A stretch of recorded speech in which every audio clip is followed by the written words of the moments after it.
Welcome to Revitalize and Replant with Mark Clifton, where we equip pastors to take their churches from declining to thriving by pointing them to a new future and a new hope. Join us weekly for encouragement and practical advice in your pastoring journey. Well, welcome to Revitalize and Replant on Thanksgiving Day. I love Thanksgiving. This is Thanksgiving Day. Oh. We are here with Mark Hallock and Kyle Bierman. We're here in Denver on Thanksgiving Day. This is live. Turkey? This is live. So we got turkey right in front of us, right here, all the food. And I know you have this turned on at your family Thanksgiving table.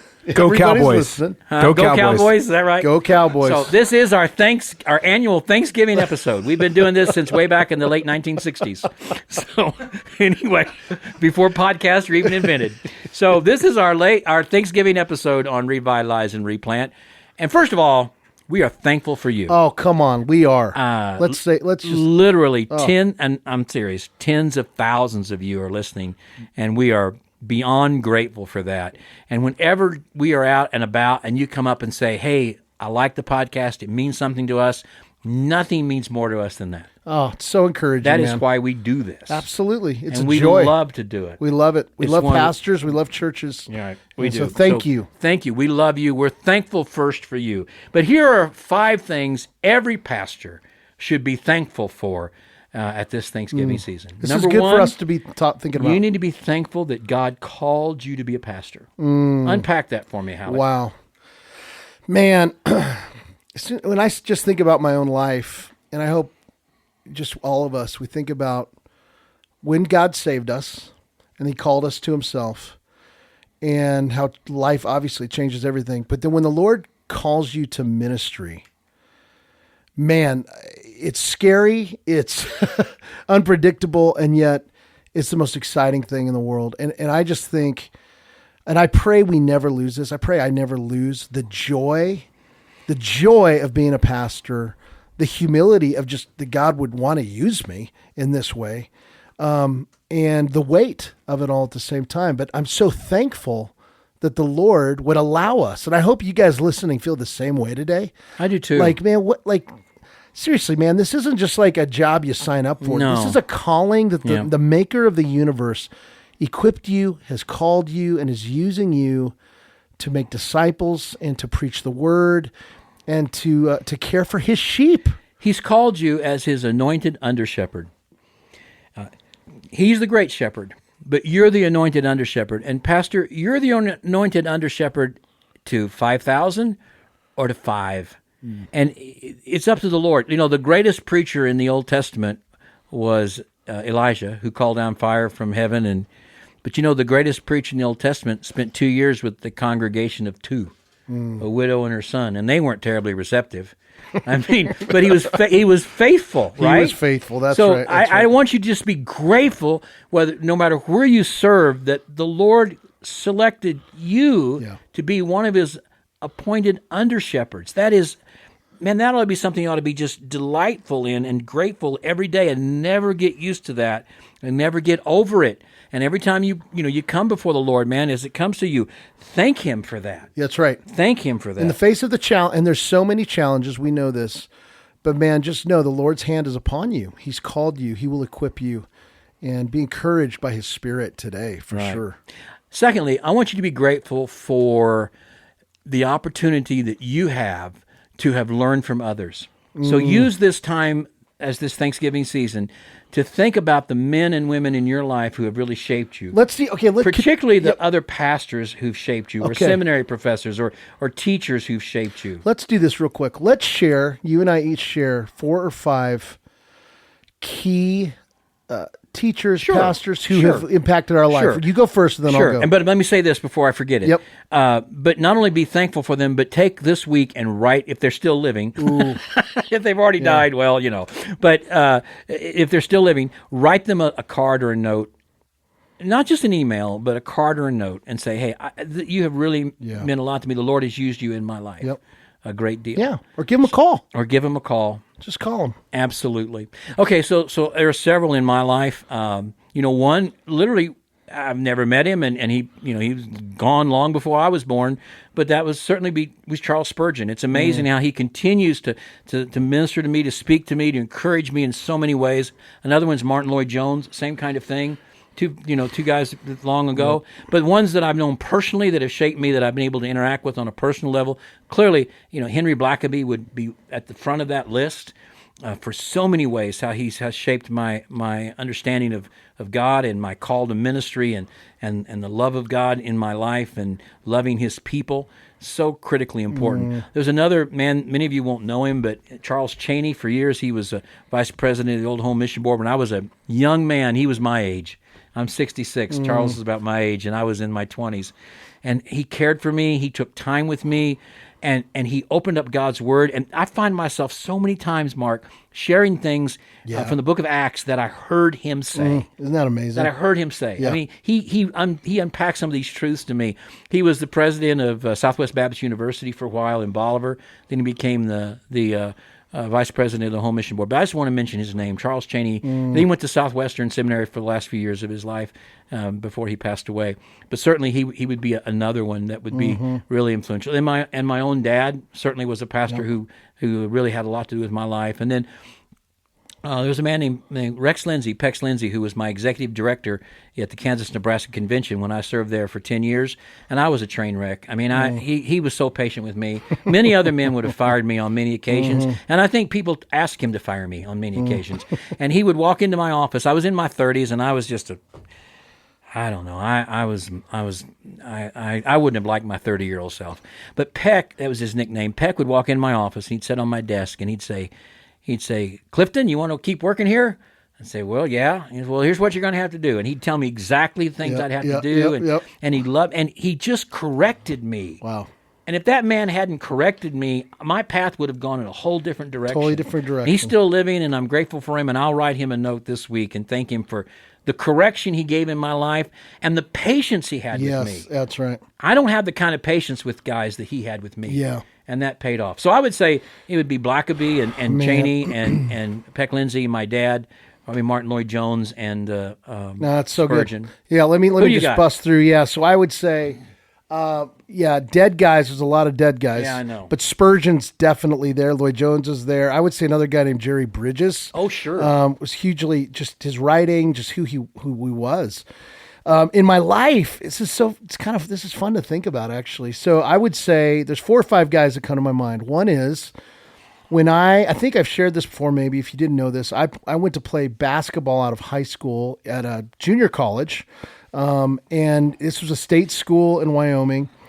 And I was a Christian, and I took like the only religion class basically I could take, and ended up being this Presbyterian pastor who taught the class named Stan Durham. And he loved Jesus. And he said, and he was taught, honestly, between you and me, he was obsessed with Romans. He would just talk about Romans all the time.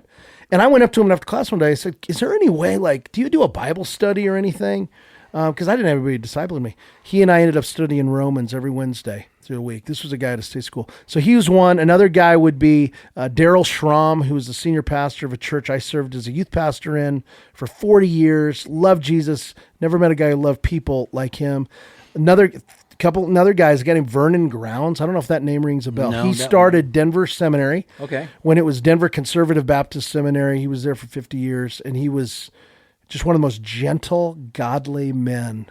It's hard to put into words. It kind of reminds me of the way you talk about your dad. Okay. It sounds weird, but he was he was a little guy, and he just when you talk to him, he'd just hold your hand. Oh, really? Just gently, and it wasn't weird. It was just he was huge. And then I would say one more guy. I'll just say is a guy named Tim Whitmer, who was a professor at Westminster. Sure. Again, just a shepherd, and all these guys, man. Honestly, as I'm thinking about it, I'm so thankful for their impact in my life. Me too. And I'm sitting here thinking I've left so many people. Oh, out. me too. And I got to mention There's so many. I got to mention Tony Mattia. Tony the Mattia. Spurgeon of the Plains. Oh, I love Tony. Tony from Wamego, Kansas. He's the one that really introduced me to Spurgeon. Yep. And a lot of other things he introduced me to. And so certainly him. But it just takes some time at this Thanksgiving and be thankful first and foremost for your calling, And secondly, for the men that God has placed in your life Amen. that has shaped you. And as you do that, ask yourself, who am I shaping? Wow, that's How good. am I passing this along to someone else?